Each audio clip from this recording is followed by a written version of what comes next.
Carson, Leno, Fallon. Now, it's Wine Talks with Paul K. Hey, welcome to Wine Talks with Paul K. We are at an away game today, way down at Tustin Ranch. About to have a conversation with Vice President of Wine of RNDC. That is Tim Moore. Introductions in just a moment. Hey, Wine Talks just got out of Armenia. Ran 3 episodes with incredible people in a burgeoning wine industry. Learned that from Marion and James and Vahe. Those are up now. Not sponsored by Total Wine anymore, so that's good. So anyway, having some fun. Hey, Tim, welcome to the show. Thank you. Appreciate it. Happy to be here. Vice President of Wine for RNDC. Yes, sir. For the consumers and the listeners, RNDC is got to be one of the largest, if not one of the top two. We are the second largest distributor of wine and spirits in the U.S. That's amazing. Yeah. In an industry that's rife with regulation, rife with problems, rife with headwinds, rife with all kinds of layers of bureaucracy that we have to deal with to do this, that is quite a task. But it was originally Young's Market, which was, I think a lot of listeners would remember the trucks. That's right. It said Young's Market all over the place. It's a great point. And one of the exciting things about the acquisition, the merger, the initial merger, and then eventual acquisition between RNDC and Young's was we maintained that red truck. Oh, that's right. Yeah, that's right. I remember that. We branded them to RNDC, but RNDC was mindful of the iconic red truck that Young's was known for, and we kept that. So that's really cool. Can you just? I think I was telling you. I never got to finish the story. It's very funny. I didn't know the Underwoods, the family that owned the Young's Foundation, that owned the brand, the company, and I went to a golf tournament, and this is maybe 15 years ago. Yeah. And I was talking to one of my fraternity brothers. He goes, "Hey, you got to go talk to Craig." It's Craig, right? Greg Underwood. Oh, it's Chris. Chris, I'm sorry. Yeah, Chris. Chris. He goes, "You got to go talk to Chris." He was standing in line at the food thing, and he goes, "He's with Young's." I go, "Oh, great, I'll go talk to him." So I walk up, I have Cal, I'm Paul, my nickname is Cal. I'm with Wine of the Month Club. I go, "What's your territory?" He's all, "Well?" He goes, "Well, I own it." I go, "Well, sorry." And I went back with my tail between my legs and told the guy, I go, what do you say? That's pretty funny. But it was family owned at that point. Absolutely. 100%. 100% family owned. Vern, Chris, wonderful, incredible, amazing people. They're still heavily entrenched in the business. They own a company called Wilson Daniels. They're a wine importer and Infinium as well. A beautiful spirits portfolio. And Young's Holdings, they have a pretty vast real estate portfolio as well across the U.S. It's so interesting because how many states is RNDC in, and how many states was Young's in before? 38 states at RNDC. Young's was in 10. And that's, really? Yes, and that was what made Young's so attractive to RNDC. RNDC was a very large, prominent distributor, but didn't have footprint in the Western U.S. Right. And Young's had a footprint only in the Western U.S., but not middle and back east. So it was a perfect company. It was a perfect partnership, and that took place about 3.5 years ago. I think for the listeners that understand that Prohibition, which really, my newest thing is, it was never repealed, actually. It was just split up into 50 different places. Yep. Because without the regulations that you're under today, that I was under all those years, you would need to have presence in 38 states, separate presence. You could probably have a different distribution network completely because you'd be able to work it differently. But that's the way it goes in our industry. And I don't think it's going to change for a while. There's been attempts at the federal level to break up the Prohibition rules, but probably not going to happen in the near future. Yeah, I mean, who knows how, what success any one body may have and how long that might take. But I'll tell you this, currently across the 50 states, you think about open and control states, the varying laws state by state, it's like a Rubik's Cube. I mean, it's really ridiculous. Difficult to understand all the nuances across the states. And that's one of the values of being with a national distributor like RNDC, is we operate and we have subject matter experts in every state that understand that. It really takes the pressure off a lot of the smaller companies. We're trying to figure out how to do that state by state. That's a really good point, actually. Because I have friends in the distribution side of things trying to figure that out, and it's a learning curve. In fact, Ivy League business school. I'm sorry, but the stuff doesn't apply to the liquor business, right? I mean, parts of it will, but it's funny you say that. It's a unique business in that CPG, consumer packaged goods as a whole. It's business school, a lot of application from business school to CPG in general. Yes, right. But when it comes to adult beverage, there's a little bit of nuance there. Mm-hmm. It is, I believe, being in the business now for 16 years, I believe that relationships are more important in our business than they are in a typical CPG business. Not that business acumen and all the things you would learn in business school aren't important to our business, because they absolutely are. Mm-hmm. But it's a little that the importance of the relationship, I think, is what makes our business a little bit different. It's absolutely the fulcrum of And what you would makes know. it successful. Well, to highlight that, I've been through all of them, right? I mean, I've Yep. seen all of them come and go, but not only have I seen the businesses come and go, and the good ones stick around and the bad ones fade away or get absorbed, but I've watched the quality of the relationship building from brand to brand Yep. change. And I can say, with Southern Wines and Spirits being the biggest group, I used to do a lot of business with them. Yeah. A lot. I mean, I was doing like $500,000 a year at one point. And then that gentleman left the territory. And I went down to like 50,000, down to zero. To the point where like 2 years later, I was on a $3,500 credit hold. And then a Julie comes in, who is about relationship building, and it builds this relationship, and that money went going to Young's. It's a perfect example of It's how the unbelievable. tides can turn based off, and it all starts with trust, right? If you trust the individual that you're sitting across the table from, people, buyers buy, they do business with people they like and people they trust. That's right? it. And so if they like you and they trust you, then the door's wide open. So what's happened in this industry that and for the listeners again, I don't do the direct-to-consumer business anymore. It's been handed over to a very well-known club called the Gold Medal Wine Club now, and they're doing the work for me. But I did watch consolidations, brand changing. There's such little loyalty in this industry.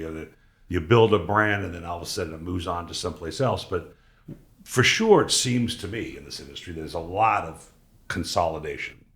And I'm going to guess, as we call it, the book, your book is thicker than it was. Yes, that and accurate? M&A is huge. And Why is that happening? I think that there's just, smaller companies, it is a very difficult business to be successful in because it's, the wine and spirits business, there's so much synergy and scalability, right? And so I think you're seeing a lot of that where, I'll give you a perfect example. We are now in 38 states. When I say we, RNDC is in 38 states. 3 years ago, 3.5 years ago, RNDC didn't have a footprint in the Western U.S. So it's really hard. It's more difficult to go to a large supplier partner and convince them that a partnership with you is the right partnership across the entire United States of America, because you had this big hole in the West. Right. So they went and solved that. And then RNDC continued to invest and entered the Illinois market and in the New York market. There's 5 big markets in the U.S., and RNDC has now closed the gap. We're in every single control state. We're in the 5 big markets. We're in 38 states. We have a national footprint now. It gives us an ability to go to a big partner and show them our capabilities, show them our footprint, and it's much more desirable to be with an organization like that. So that the investment that we've made the past 3 years is remarkable. So the big brands, for the consumers we're talking about, they're suppliers. The tiers are a supplier, distributor, retailer, consumer. Yep. And the supplier, the distributor can't be the supplier, but in most cases, the supplier is an importer of wine, an importer of spirits, or the manufacturer of wine or the manufacturer of spirits. Primarily the distributor. The distributor. And then the importer, Right. to some degree. And that tier process is very important in our industry. But I'm wondering with this consolidation, let's just take Epic for instance. RNDC bought Epic, right? Well, no, Southern bought Epic. Southern bought Epic? Yes. Oh. Yeah. Okay, so let's just take that example and bought other ones. I had many suppliers or wholesalers come to me and say, "Do you have space in your warehouse?" Because Epic was the main, sort of the anchor tenant of where I used to get my wine distributed out of, where the trucks come out of, where the pack and pull gets out of. And now I have no place to put them because they got absorbed by Southern, and I have no place to put my wines. And so there's been sort of this ripple effect through the industry by these things happening. But what happens on the consumer side? when these things happen? Does exposure go up, go down? Do they get more options? I think the consumer is always going to have plenty of options. When you think about some the three big distributors in California, Southern, ourselves, yes, and now Breakthrough, who recently purchased Wine Warehouse. Yep. Think about those three portfolios and the share of wine and spirits that they represent in California is huge. Right. I mean, it's north of 90, And so as a consumer, you're always going, now some of the smaller, eclectic things like that are harder to come by, that's a nuance. But in general, as a consumer, you're going to be able to find what you're looking for in retail or in the on-premise via one of these three, four, or even the fourth and fifth distributors in California. So I think exposure and availability is not an issue. Because I'm looking at if I'm a winery, this is going back to the conversation I just had in the car waiting to come in. And this is a gentleman from Armenia. The Armenian wine trade is growing, and they're certainly in their infancy, but they have technology. And he's like, how do you get into the marketplace? I'm like, dude, if you could figure that out, you'd be the golden boy of all these companies. But if you and I start a winery in Napa tomorrow, we know we're going to get our ass kicked. That's the first thing we should probably realize, right? Yeah, if you're going to start a winery, then it's an uphill battle because the wine business is a big challenge right now.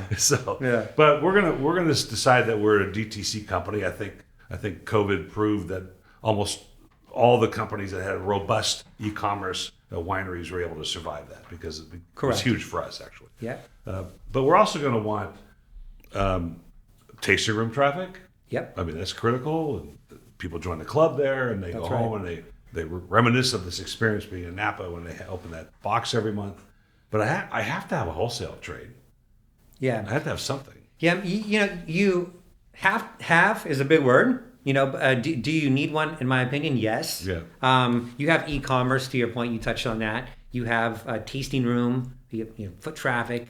Wine clubs. Those things are fantastic. And if you start there, that's a great place to start. And as you grow the business, you're eventually, if your goal and your strategy is to grow, as you make more wine, you need other outlets, right? And so, at that point in time, you would probably need a distributor to get into independent retail chains or on-premise. If you think about it, if you and I opened a winery, but you and I are going to be pretty busy guys. Yeah. We don't have time to run around across the state of California and present our wines to the sommeliers. That's a difficult thing to do. If you can find and come to an agreement with a company like RNDC, now that has 3,000 plus employees in California. Now you have a route to market. You have someone that's calling on every single account in the state of California, and that's your end. That's the boots on the ground. That's right. I think that's the push and pull of every entrepreneur in the wine business. Especially if they go at it as farmers, which most of them are. Yeah. Right. They're really a farmer. Yep. And they go, we're going to get this business. We're going to start the e-commerce side. When I was driving to Napa just before COVID, I think COVID was in the news, but we hadn't shut down yet. And I had a conversation with the Napa Valley Register wine beat writer, and she was like, "What are we going to do if they shut this place down? How are my wineries going to compete?" And I thought to myself, "Wow, what an interesting thought. Here I am, a farmer. I've got a DTC group, a direct-to-consumer sales. I have my wine tasting room. My bottles are $150 each, and I have to charge that just to make any money at all. And I don't know how to put a person in front of a monitor and wait for the chat ring to go off and answer that call and how to ship this. I don't know how to do that." And I think that's, a lot of companies then realized, I got to learn how to do that now. And then the ones that were doing all wholesale side, 80% on-premise restauranteurs that got shut off are realizing, I got to do some DTC side of this thing, right? That's right. So now you and I have the winery, and we come to Young's, or we come to, RNDC. I still have to put on my computer when I taste a wine, I have to put Young's. Yeah. Because otherwise I've screwed up 30 years of tasting. I still catch myself at times saying Young's instead of RNDC. It'll take a bit. So how do I come? Do I come to Tim and say, hey, I've got this brand. It's here's the traction I've got so far. I don't have anything. I have no representation anywhere else. You really like the wines. What happens? I think at some point you and I, as we're building a winery and we're looking to get distribution, and you would come to someone like myself at RNDC and start that conversation. The important thing to remember is, for a lot of wineries and even, spirit companies, for a lot of adult beverage companies, they're not ready for mass distribution initially in a lot of cases. Right. They need to grow, scale, and build a short, mid, long-term strategy. And so for you and I, if DTC is our initial route to market, that's okay. As we scale, that's when we need to sit down and figure out, okay, what's our route to market? Do we want to approach a supplier and become an agency brand, right? Mm-hmm. Where we may take some time and take a step back and say, hey, we have I'm making this up. We have a luxury Chardonnay that's $30 wholesale, right? What large suppliers out there have that gap in their portfolio, right? And you could approach them and say, hey, you're currently not producing, or you don't have something like this in your portfolio. What about a partnership? And you could become an agency brand for that supplier. That's also a good option. Yeah, that's a good idea. Yeah. And if you're not making a ton of wine, and some of the smaller distributors in California might be, in certain scenarios, a better option for you as well. What are these headwinds? I mean, this post-COVID consumerism it's whack. I mean, yep. I'm old, okay? So I wasn't prepared to, though. I was challenged to, and I've been known for my direct-to-consumer knowledge, for my social networking knowledge, for my digital Google Analytics knowledge in the industry.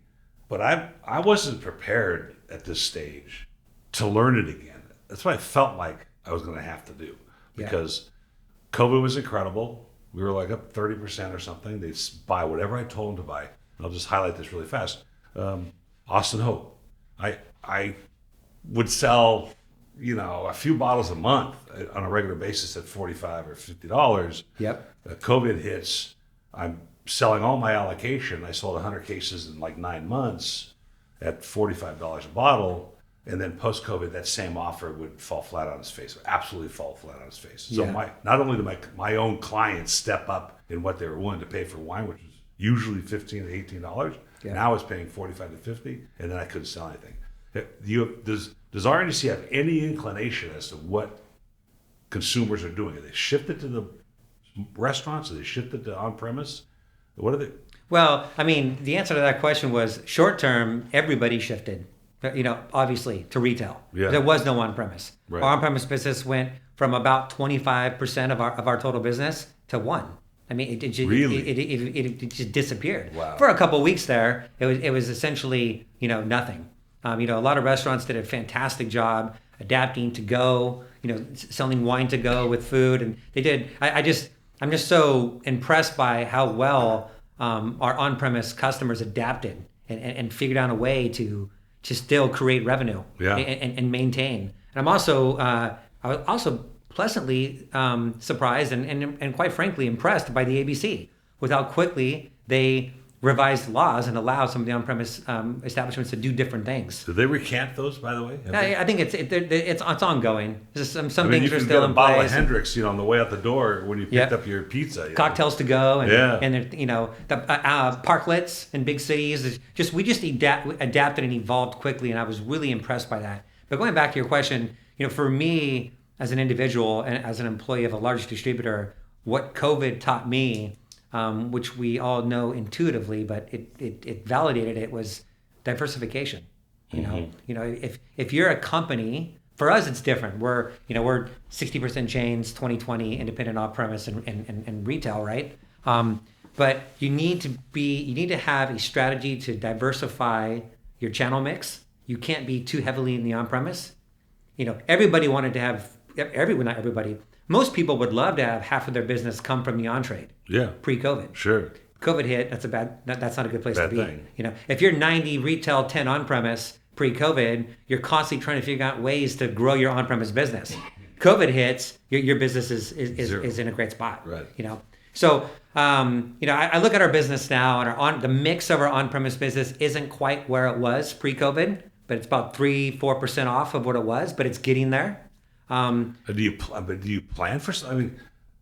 I mean, there was a huge rush from wholesalers, even the Mondavi family, the Folio partners, was looking for a DTC partner. Kevin O'Leary calls me and asks for, it seemed to have tapered down, and I think the concept is, if the rain's, roof's leaking, but it's not raining, so I got to fix it. Yeah. But what are the chances of this happening again? And we're caught with our pants down again because we didn't adjust.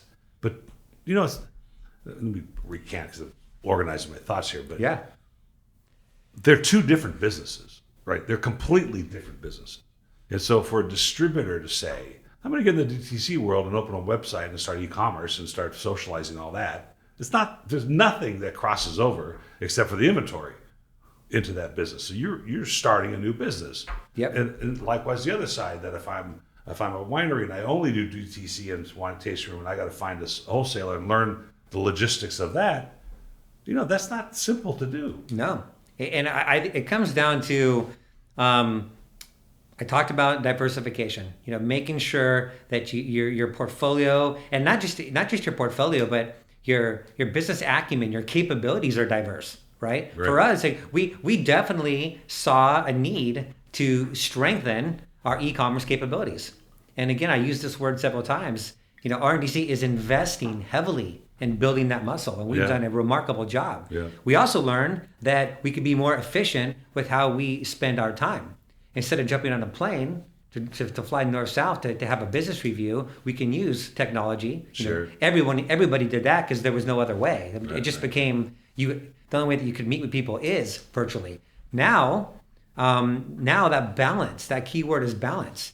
Do we need to go back to the way that it was in 2018, where 90% of our time is in a boardroom, people are driving and flying? Doesn't seem to make a whole lot of sense. Does the opposite spectrum of that during COVID, where 90 to 100% of our meetings were virtual, I think that's a bit excessive in the other direction. Right. So it's that balance. I was laughing the other day, we were talking about, I think it was in Redondo Beach, and my wife and I were walking, and there's a restaurant called Tony's. Now, Tony's her parents were in the trash business, and that's where at lunchtime they all went to Tony's and they all had a couple martinis at lunch and they go back to work. And I mean, those kinds of inefficiencies can't exist in today's work environment. You can't go have 2 martinis and come back and be completely unproductive because your competitor, with the speed of business these days, with social networking, with all the things that happen in the Zoom calls that can happen at a moment's notice, you're going to be passed up. Those days are long gone. I mean, this is a business. And it is a fun business. Yes. I think it's the funnest business in the world. I'm going to be in it for the rest of my life. I love it. It's a lot of fun. It is fun. But it is a business. Nobody's drinking martinis at lunches. I'll tell you that. And we're drinking water now. So we go water. Exactly. actually, that's funny. There was a winemaker, and I brought this up recently in a podcast, but there was a winemaker I had, and he goes, it's a tough racket. We'll go back to that model in a second. But I meet amazing people. I drink amazing wines. I go to amazing places and I eat amazing food. Yep. And that's all right with me. Me too. I can hang with that. Me right? too. I can deal with that.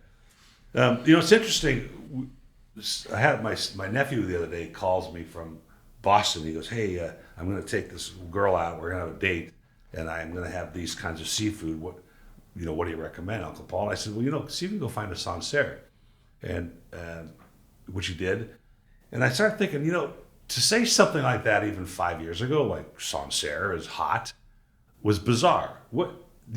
How does RNDC look at the marketplace and say, gee, try to predict or react to this changing palette of the American consumer?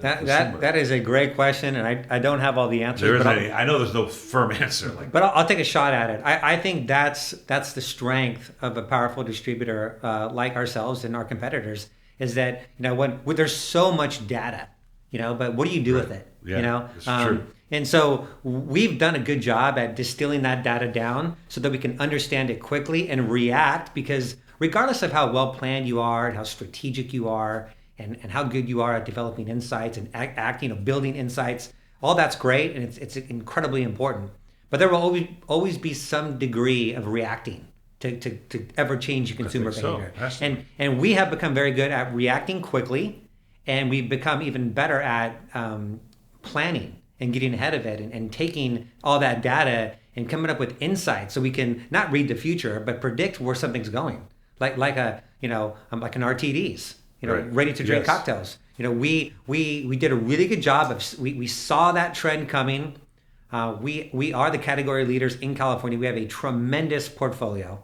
High Noon, Cutwater, we have the category leaders. And on the flip side of it, one of our opportunities is ultra premium, super premium tequila. We didn't do such a great job on that front. Our competitors did, and so there are two examples of taking some insights, getting ahead of it, seeing a trend coming, and reacting quickly and planning accordingly, and versus another opportunity where maybe we didn't do as good a job, and now we're trying to figure out how we close some of that share gap. You touched on two important things. And I have a very good friend who sold a restaurant, a very successful restaurant, and has ventured into ready-to-drink cocktails in a pretty cool fashion. And so let's just take those two categories, canned wines and the ready-to-drink cocktails. On the surface, it sounds like one broad stroke. I got ready-to-drink cocktails. You have High Noon and a bunch of others. Yep. And canned wines. I mean, the canned wine section at most supermarkets is, it keeps pushing bottled goods out of the way. Yeah. But then inside of these segments, you've got ready-to-drink cocktails that are X price, whatever they are, $3, $5, $6. Yep. Right? And then are they starting to create premium versions of these things? Well, now they're being segmented. Oh, yeah. And so you can have a more expensive ready-to-drink cocktail. What does that mean? I'm not using Jack Daniels, but I'm using some other higher-end bourbon. Absolutely. I mean, there's everything from, that's what's great about RTDs. You go back to RTDs and the original, and when I say original, from my perspective, like the company that really was the pioneer with RTDs is Jose Cuervo, Club Cocktails. That's true, right? Another example. Those are really old. Like, it's not like, this is like the RTD category is a new category. It's just a category that's resonating because it's quick, it's convenient, it's consistent, and all those things are resonating with younger consumers, all consumers for that matter. And so I think those are some of the things driving awareness around that, which is having a big impact on wine. That's a really interesting point. I mean, think about the Cuervo things. They're very old. I mean, look, even Bottles and James came in a small bottle back in the day. Absolutely. But that it's the awareness, and maybe that's a generational preference. And I will say, I can't remember the brand, but I did I bought 3 ready-to-drink high-end. Yep. And I made my famous martini, which I consider myself a very good martini maker. Okay. And Manhattan. And the martinis was very close. I mean, being a wine taster by trade, the only difference I felt was the lack of the absolute freshness of the concoction. Yeah. Versus it being in a bottle for however long. But actually, flavor profile, weight, all that was great. Same with Manhattan. I thought it was very well done. And I thought, in fact, I went to the Chart House. I'm going to say this publicly in Redondo because I was so mad. And I order a Hendrix, Gibson, if they have Noe Pratt Vermouth, great. If they don't, whatever. It was almost undrinkable. It was so bad. Yep. Then I went to Napa, and we were at the Bellagio in Yountville, and I had this young lady make the same exact cocktail. I said exactly the same thing to her as I told the other guy. And I told her, I said, this is the best cocktail I've ever had at a restaurant, at a bar. And so it's important, right? The quality Absolutely. RTDs are going to be the same way. Well, that's what's great about two things are benefiting RTDs based on that story you just said is, one, the quality of RTDs has gotten significantly better. So why? The Ingredients?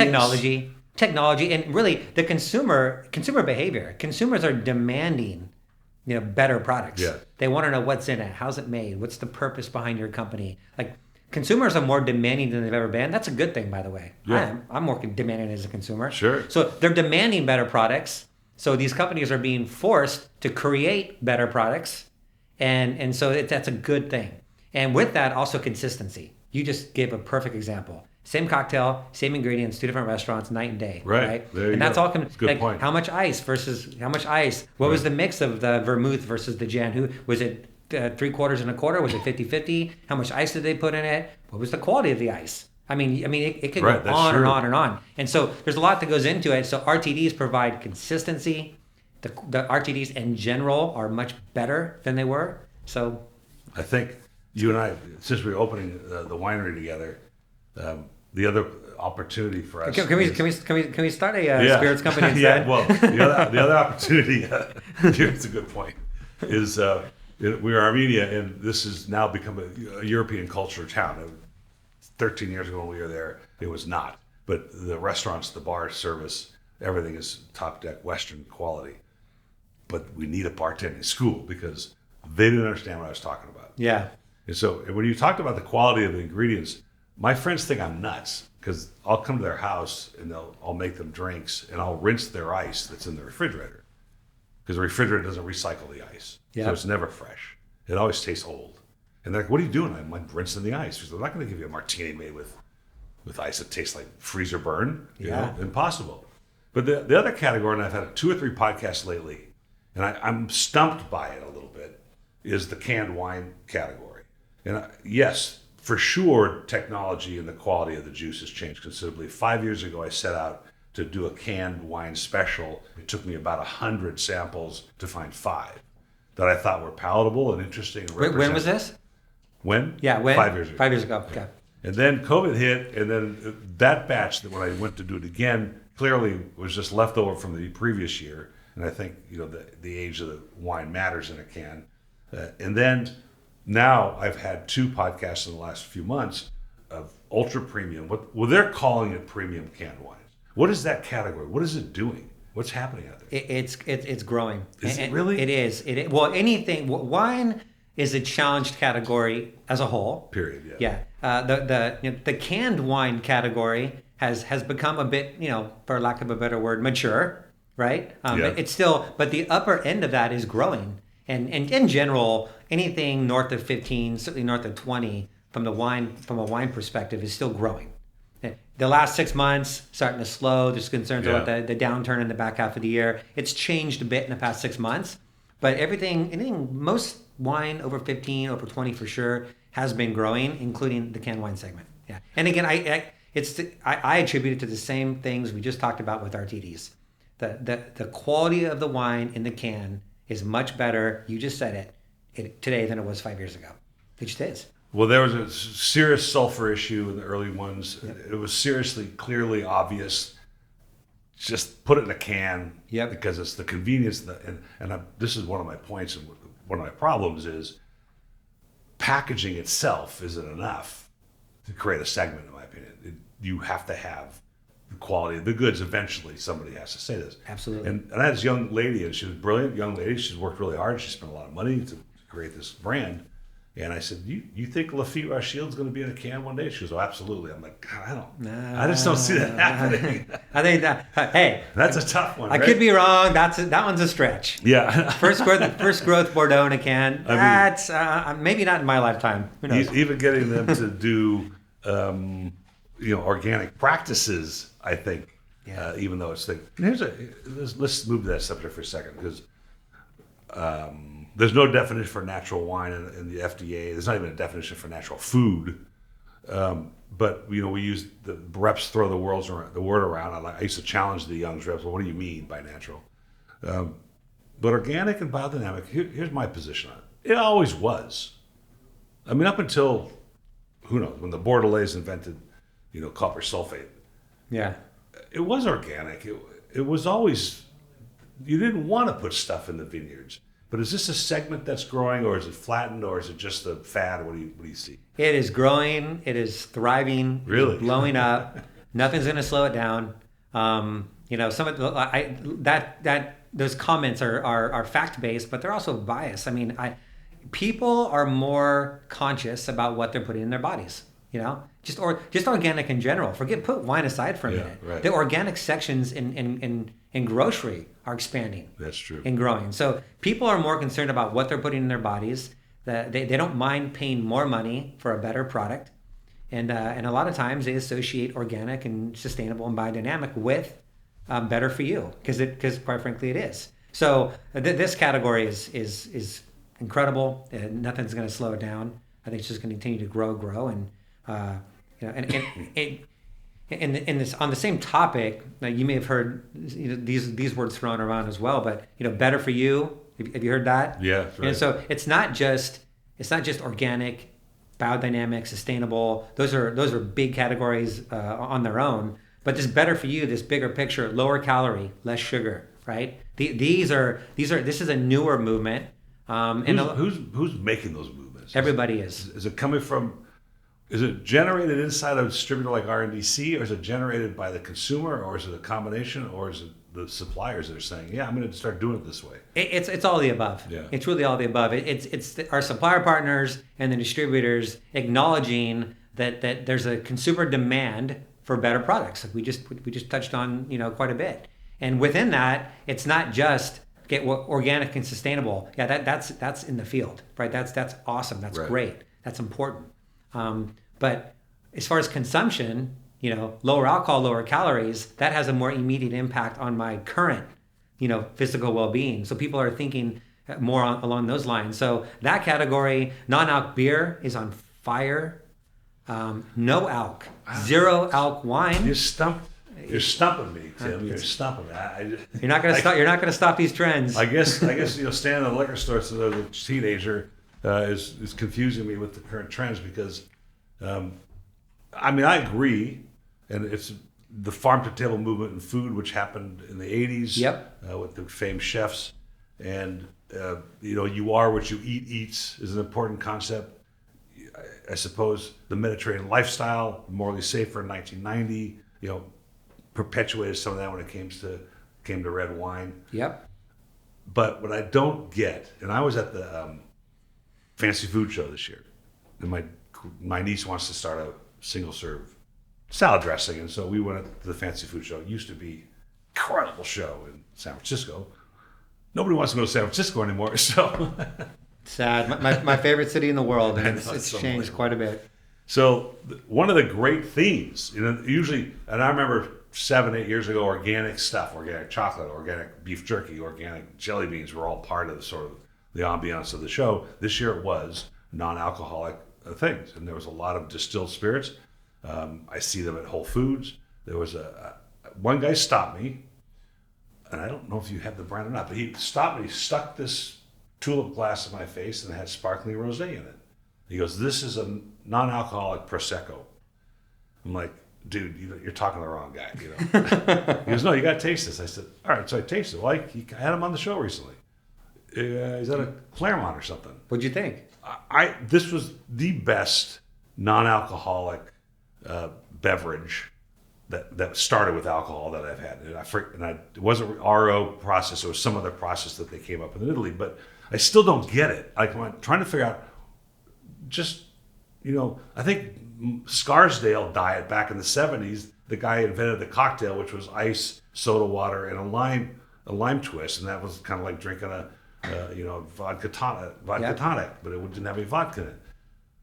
So I just don't understand this reverse of the alcohol thing. It all goes, but the technology, I'm not equipped to. That's short. I'm talking about the marketing. Yeah, but think about we spend a lot of time talking about consumers, right, and the importance on health, right, and so this goes right back to that. I mean, if you can enjoy a glass of wine, a sparkling Prosecco, or a glass of wine, or a cocktail made from a spiritless spirit. Or non-alc beer, Athletic Brewing, their products are fantastic. If you can get the same flavor and that same social feeling of being in a bar, at a restaurant, having a great meal, at a bar, having a good conversation, and you're consuming a beverage, and it tastes as good as a beverage with alcohol in it, why wouldn't you, if nothing else, have one of each? I think that description sort of helps. Yeah. In that. The character of beer, the character of wine, the character of a Manhattan adds to that experience. And so if I substitute it with LaCroix in a glass that looked like maybe a vodka tonic, but isn't, I can see that. I can see the whole environment feeling like I'm at a bar having a good time, but I'm not ingesting alcohol. Especially if you're doing all the other things that people do to take care of themselves, eat better, drink less, sleep better, lower stress, all these other things. So it snowballs. Because the other problem is happening early on with some of this, and like I mentioned, organic farming is historical in our industry. When Madame Clicquot was making organic wines, she had to. She didn't have any choice. It got to be an excuse in the early adoption of this, let's say 10 years ago, to make something that didn't taste that good. Like yeah, but it's a little rustic. It's a little rough on the edges. Don't worry about that. But it's organic. It's better for you. And I'm like, no, that's not a good excuse. Particularly in the biodynamic world, it's not okay for it to taste like horse manure. Yeah. Because it's not a beverage that you would consume thinking I'm doing something healthy for myself. Right? Yeah. We know that, right? We're not drinking a carrot juice or That's celery juice. We're drinking wine. And we drink wine for a purpose. And we drink wine to release. We drink wine for all the reasons that you and I enjoy. A good glass of wine, it's not thinking I'm doing something beneficial to my body, so I'm going to muscle down some hay tasting biodynamic wine. Yeah, but times have changed. I suppose. Nowadays, you can enjoy a great tasting glass of wine that also happens to be low alcohol, For sure. low calories, or made with organically grown grapes. So times have changed, and technology is so good that you can have your cake and eat it too, I guess. So I sat at Whole Foods the other day, and there was I can't remember the brand, one of the mainstream brands. And all the stats, metrics were on the bottle. Carbs, calories, sugar. Was it Aveline? No. They do a great job of broadcasting the ingredients right on the front label. And so I did a little rant Yeah. when I was doing more social, and selfie thing. And I'm going through each one of the things. And one of them was calories. Yeah. I think it was a Sauvignon Blanc, it was like 80 calories for 5 ounces. Yeah. When a regular one is 120 calories. Yeah. Or something. Okay. Yeah. So the wheelhouse for the better for you, as far as lower calories, it varies. Everyone's definition of that is so different. Right. So I don't pretend to have the definition of better for you, but the wheelhouse for calories is 60, 70, 80. Yeah. Excuse me. So I thought to myself, really? I'm saving 40 calories? And I brought that up with my wife, and she goes, as a female, that 40 calories is going to matter to me. I mean, I'm not a big guy, right? I'm like, 40 calories doesn't matter that much, but I can see that. A couple of glasses save 80 calories. That's almost a whole glass prior. So Yeah. I get it.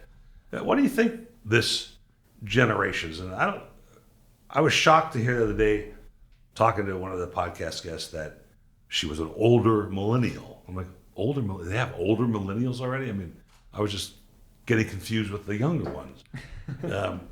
And she was, is that the driving force for better distilled spirits, and why the wine sector is confusing right now? Yeah, I mean, the millennial generation, soon to be followed by, Z, right? So, I mean, that generation has, I think, a bit of a bad rap when it comes to like their involvement in the decline in the wine business. The wine business is challenged right now, and and millennials, to their credit, they're asking a lot of questions. Yeah. How is this being made?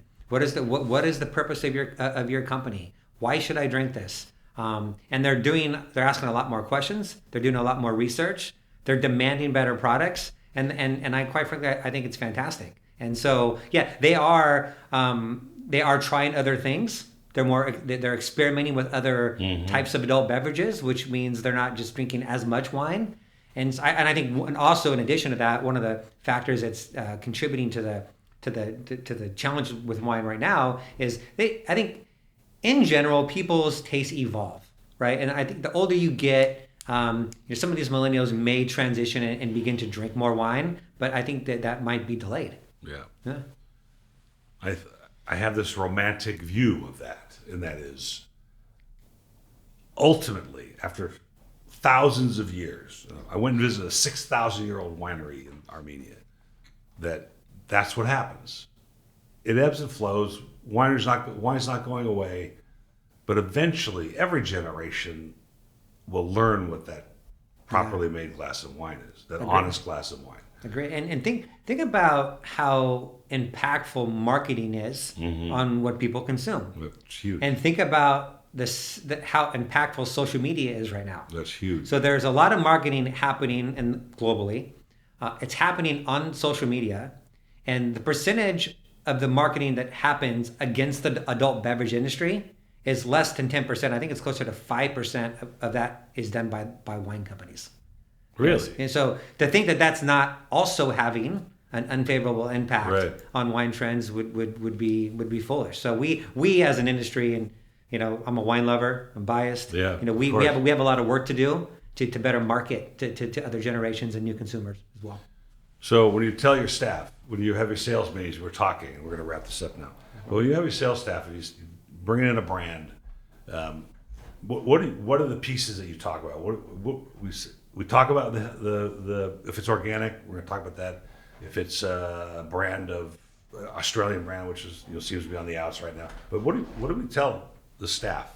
No, it varies. Every brand's got a different story. Yeah. Every brand has different attributes and different value creation for that buyer or their consumers. So it varies. The segment where you're slotting that wine for the salespeople to go and say, hey, listen, by the way, you're missing this on your... That's right. I mean, if it's something that's going to be on someone's wine list for $200, it's a slightly different conversation than if you're presenting a Chardonnay that's going to be on someone's wine list by the glass at $10 a glass. So they're different conversations, and each of these brands has a story.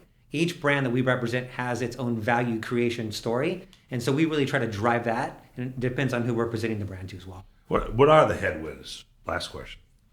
Two, and we talked about the Armenian wines, and this guy on the phone today says, my friend went to the restaurant in LA and there was 2 Georgian wines, and I'm like, Georgian wines, that's a whole different conversation. But what are the headwinds to somebody coming in with something that's just not around? It's just not broad market. It's just not Josh or Apothic Red or those kinds of things. The headwinds are one segment, one channel of the business that's most important for building brands is the on-premise. That's where people physically try new things, especially wine. Right. And so to think about 20 plus minus 20,000 on-premise outlets in the state of California. Wow. And to think about how do you touch and put your brand in a position to be tasted or for trial. Like how you do that as a small company, that's a big headwind for someone who's trying to build a new wine brand. Wine's tough. It is tough to physically visit and activate and be successful in 20,000+ on-premise outlets. So that's a huge headwind. Plus, if they have a type 21 or type 47, and they're pouring alcohol, and I was telling this story the other day when my father had a store in the 70s, late 60s, early 70s. If the distilled spirit rep came in with his Jack Daniels or Jim Beam, whatever, and he goes, "Oh, by the way, we have Mondavi Cab. Here it is." That's just what you did. There was a segmentation.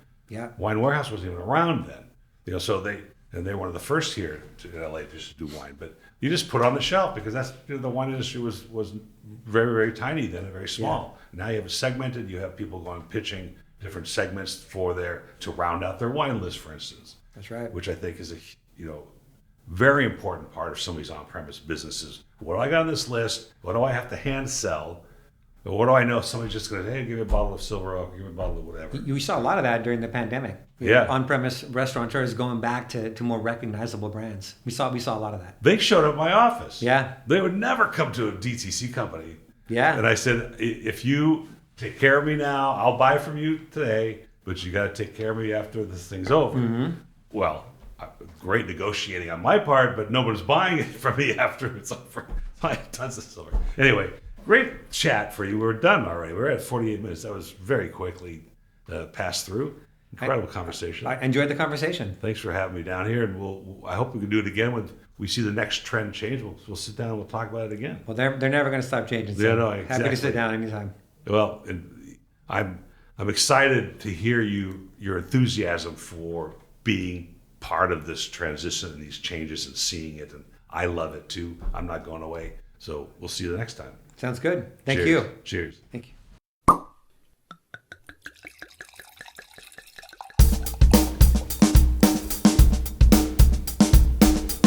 Thank you for listening to Wine Talks with Paul Kalamkarian. Don't forget to subscribe because there's more great interviews on their way.